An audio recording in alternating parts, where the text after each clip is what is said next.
Kebor Multimedia Production.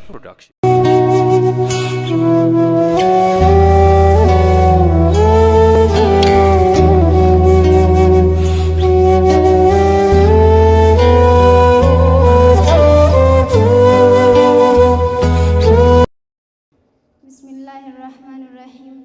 Alhamdulillahi rabbil alamin. Ilahil awwalin wal akhirin. Qayyumis samawati wal ardin. Wa maliki yawmiddin. Wassalatu wassalamu ala Muhammadin sayyidina wa habibina wa syafi'ina ashrafil anbiya'i wal mursalin wa ala alihi wa sahbihi ajma'in. Amma ba'd.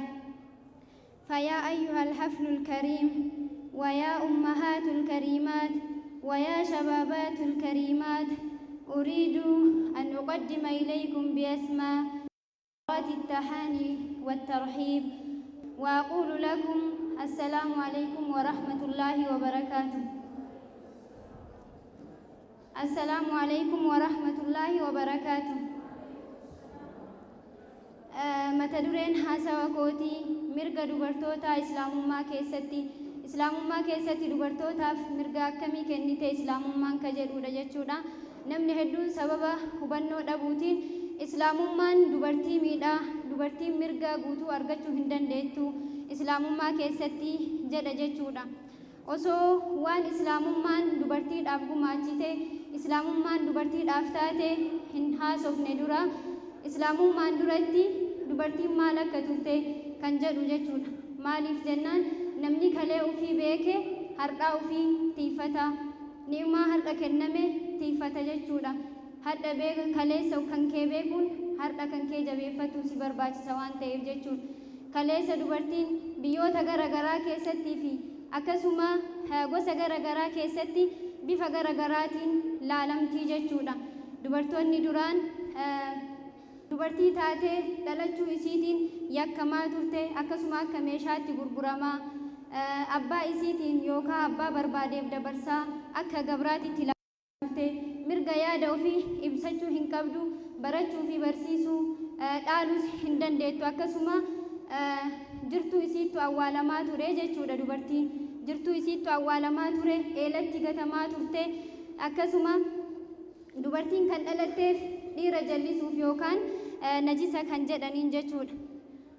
Akkasuma dubartiin lubbuun jiraachuun isii ni shakkame, lubbuu qabaachuu akka dhiiraatti lubbuu ni qabdi moo hin qabdu isa jedhu. Islaamummaan garuu kana keessaa isii haftee mirga guutuu kenniteefi jechuudha. Xiqqeennarraa gara ulfinnaatti isii baastee sadarkaa itti gootee dukkana keessaa ifatti isii baaftee mirga guutuu kenniteefi jechuudha. Hanga Islaamummaan dhufte dubartiin kabajamtee dhiiraan wal qixxaattee mirgi isii wal qixxummaadhaan ilaalamaatiin hin ture. Akkasuma imaanaa fi ibaadaa keessatti illee dhiiraan wal isii qixxeesse jechuudha. Rabbiin tarbiyaa gaariidhaan guddifamtee akka seenaa gaarii nuuf qopheessite hadha seenaa isaanii irraa odeeffannee dalaguudhaaf karoorfannee dalagaatillee jirru dalaguudhaaf illee yaanne taate jechuudha. Kana keessaa Rabbiin dubartoota baasee sadarkaa itti godhe jechuudha. Fakkeenyaaf dubartiin Araba biratti duraan awwaalamaa turte, eelatti gatamaa turte, namni dubartiin itti dhalatte mataa oliin qabatu ni qaanfataa akka nama gurri isaa manatti deebi'ee takkatti uflaala jechuudha. Akkuma seenaa hedduu keessa dhageenye Umariin jechuudha radiyallahu anhu seenaa isaa keessatti ilmoon isaa osoo daaraaf areeda isaatirraa xaragdu jirtuu isii awwaalee zabana jaahiliyyaadha. Umarimmaan zabana jaahiliyyaadha ka hadha seenaan gaariin irraa dubbatamu leenca gootummaa fi sodaan rabbii illee isarraa dubbatamu akkasitti ture jechuudha. Yahudaa biratti dubartiin abaaramtuudha, wanti isiin uumamteef dhiira jallisuufi jedhan. Akkasuma wayitee haydiin irra jirullee mana addaatitti darbamtee nyaata mana addaatti isii darban, wanni isiin tuttee fi wanti isii tuqellee najisaa jedhan jechuudha. Akkasuma Nasaaraa biratti bara 586tti dubartiin biyya Faransaay keessatti walgahiin guddaan godhame maal ka jedhu irratti dubartiin akka dhiiraatti lubbuu ni qabde moo hin qabdu ka jedhu qorannoo irra gaggeessuudhaaf jechuudha. Egaa akka isiin dubartiin akka dhiiraatti lubbuu qabaachuu isii erga mirkanaa'ee manuma keessatti waa dalaguu fi hojii mana keessaa dalaguu malee wanta biraa akka hin fayyadnetti lafa kaahaa turan jechuudha. Akkasuma Hindii biratti illee dubartiin summii caalaa dubartiidha jedhan. Summii bofaa yookaan du'aa caalaa dubartiitu summiidha jedhan. Roomaa biratti illee qarni jahaffaadha. Dubartiin sharriidha, hundee sharriirraa uumamtee jedhan. Dhiira hedduu bakka tokkotti qabanii dhiira hedduu keessaa tokkocha qajeelaa hin dhabdu. Akkasuma immoo dubartii hedduu yoo walitti qabamtee takkatti qajeeltu keessaa hin argitu jedhanii amanan jechuudha. Islaamummaan garuu dhiiraa fi dubartii illee imaanaa fi ibaadaa keessatti illee walqixxeessitee walqixxummaa dubartiidha mirkaneessitee jechuudha. Akkasuma rabbiin keenya subhaanahu wa ta'ala akka dubartiin fi dhiirri lubbuu takkatti irraa uumamanii dubartiin illee akkasuma lubbuu qabaachuu isii quraana rabbiitiin mirkaneesse jechuudha. Rabbiin keenya subhaanallah kalimaa isaa keessatti yaa ayyuhan naasu ittaquu rabbakum alladhii khalaqakum min nafsin waahidatin وخلق منها زوجها وبث منهما رجالا واتقوا الله الذي تساءلون به والأرحام إن الله كان عليكم رقيبا. يا إلمان نما ربي كيسن صدادا إسا لبو تكتي الرئيس نومه لبو تكتي سن لبو آدم نبي آدم عليه السلام لبو هذا منا إسا أومه كنافو لبو هذا دچي تنرجرت إلمان آدم مرتسات isaan irraa uumamtee kanaaf lubbuu takkatti irraa rabbiin isaan uumee jechuun. Akkasuma ergamaan rabbi alayhi salaatu wassalaam innama nisaa'u shaqaa'iqu rijaali jedhan. Dubartiin obboleewwan dhiiraatii jedhan. Islaamummaan akkanatti sadarkaa itti goote jechuudha. Hanga Yahudaa yeroo wallaalumaa lubbuu hin qabdi moo hin qabdu jedhaa shakkaa turte.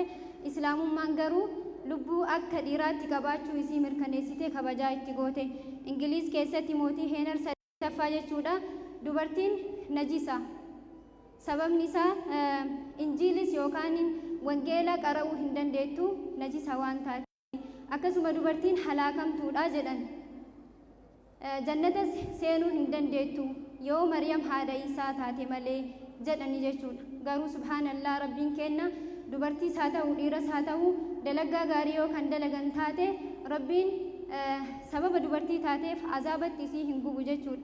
Akkuma quraana ofii keessatti dubbate fastajaaba lahum rabbuhum inni laa udii'u amala aamilin minkum min dhakarin aw unsaa ba'duhum min ba'd. Akkuma rabbiin dubbatee jechuudha.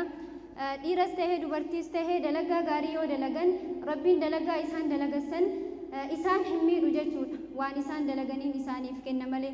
Fakkeenyaaf dubartiin takka dalagaa khayriidhaa yoo daladde dubartummaa isiitiin ati dubartii waan taateef jannatan argattu rabbiin hin jedhuun jechuudha. Akkuma dhiiraa isiin illee jannata seenti. Dhiirri illee akkasuma yoo dalagaa badaa kan dalagu taate kan rabbiin isatti dheekkamsiisu kaazaabaa yoo dalage dhiirummaa isaatiin jannatan seenu dalagaa isaatiin jannata seena malee jechuudha. Islaamummaan garuu namni dubartii takka yookaan dubartii lama islaamummaa irratti guddise jannata seena. Akkuma ergamaan keenya sallallahu alaihi wasallam maa min muslimin lahu bintaani fayuhsina ilayhima. Namni dubartii lama tarbiyaa gaariidhaan islaamummaa irratti guddisee bakkaan isii gahe jannata seena akkuma jedhamu. Akkasuma mootu gurdoo ibidda jahannamiitirraa taatillee akkuma jedhamu jechuudha. Kanaaf ilmaan keenya yoo diin irratti ka guddifannu taate addas ittiin milkoofna borullee ittiin milkoofna jechuudha. Ilmaan keenya diin irratti guddisuu ufii keenya dursinee beekumsaan of cimsinee gaafa beekumsa qabaanne ilmaan keenyallee diin irratti guddifnee seenaan gaariin akka nurraa hafu taana waan ta'eef jechuudha. Kanaaf akka Yahudaan mirga keenya nu saamuudhaaf turtetti garuu islaamummaan dhuftee kana keessaa nu baafte. Gaafa islaamummaan hadda dhuftee kana keessaa nu baafte jedhu islaamummaan kaleessaayyuu jirti. Zabana nabi Aadam irraa jirti eega namni uumamee booda jechuudha. Islaamummaan ganamuma jirti. Amanteeleen hadda addunyaa irratti baay'atan guutuun isaaniitu islaamummaan boodatti dhufanii jechuudha. Kanallee bifa kanaan gabaabinaan akka hubattan barbaada. Akkasuma dubartiin barachuus hin dandeettu jedhaa turan. Akkuma warroonni keenya jechuudha namoonni tokko tokko dubartiin barattee eessa geetti waan jedhu dubbatan jechuudha. Warri Jarmanillee maal jedhanii dubartiin hojiin dubartiidha manuma keessatti huccuu miicitee dadachaasee waan garagaraa dalaguudha malee hojiin isii kanuma ka jedhan amanan jechuudha. Islaamummaan garuu irratti ijaaramteedha. Ergamaa keenya alayhi salaatu wassalaam rabbiin gaafa erge iqra jedheen eega baratee eega qara'ee namni ufiillee dalagee baratee eega jedhee booda namallee dalasiisuu danda'a. Akkasuma rabbiin waqul rabbi zidnaa ilma ilmii naaf dabali jedhiina kadhadhuu jedheen subhaanallah. Kanaaf ergaan isaaniif dhufte nama muslimaa maraaf taati waan taheefi muslima keessaa dhiira qofaaf hin jenne dubartii fi dhiirallee walitti qabattee jechuudha.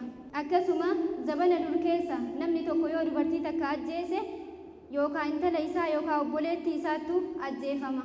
Inni ajjeefamu jechuudha. Akkas godhaa turte Yahudaan zabana jaahiliyyaadha jechuudha.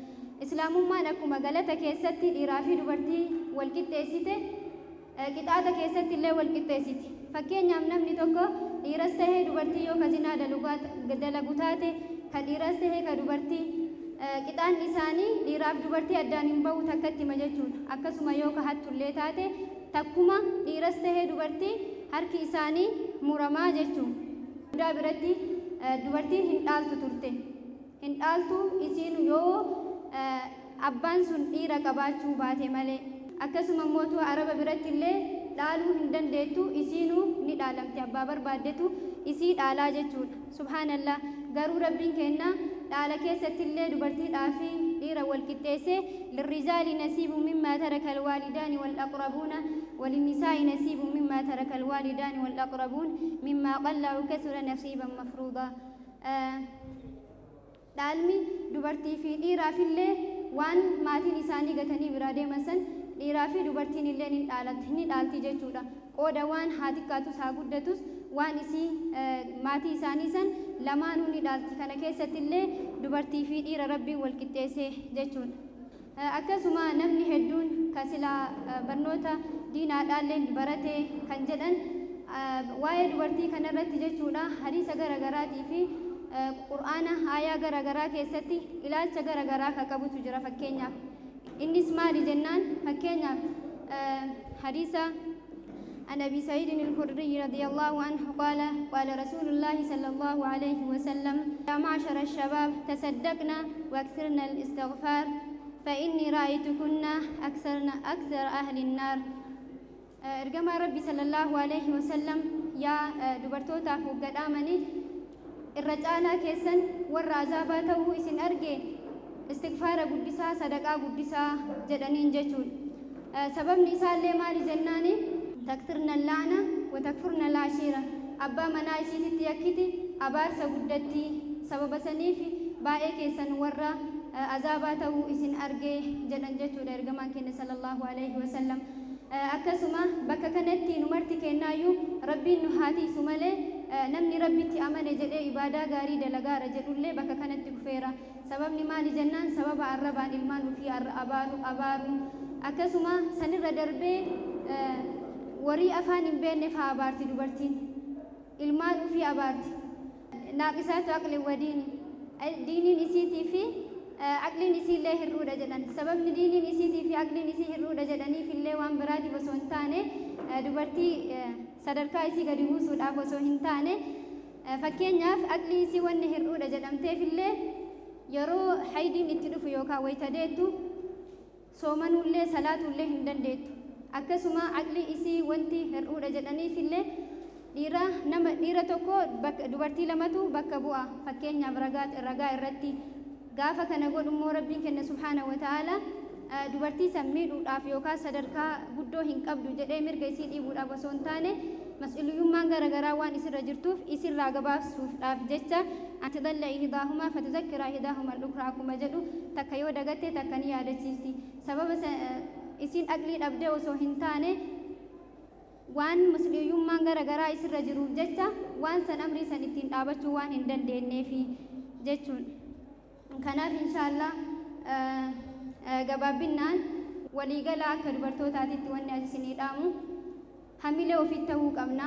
Nuti dubartiidha ufii kennaa wal sakaallee hamilee walii ta'uu dhabnee wal qeequu osoo hin taane ka qabnu irratti wal jabeessaa dhaabachuun waliif dhaabachuun wal gargaaruun dirqama kenna.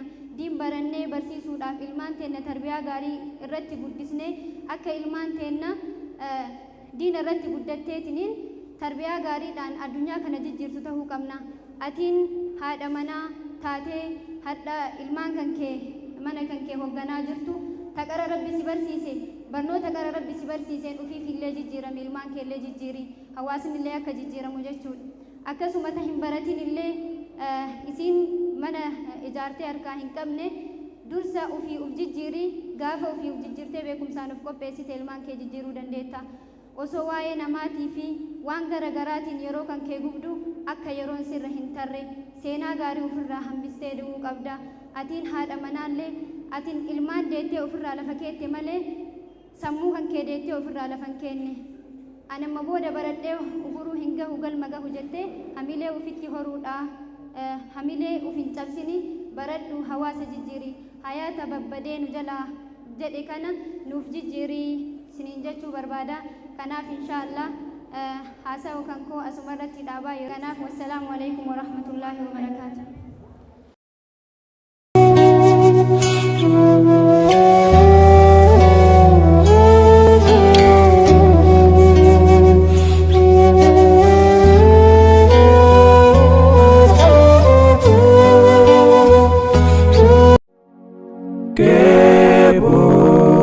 Kebor Multimedia Production.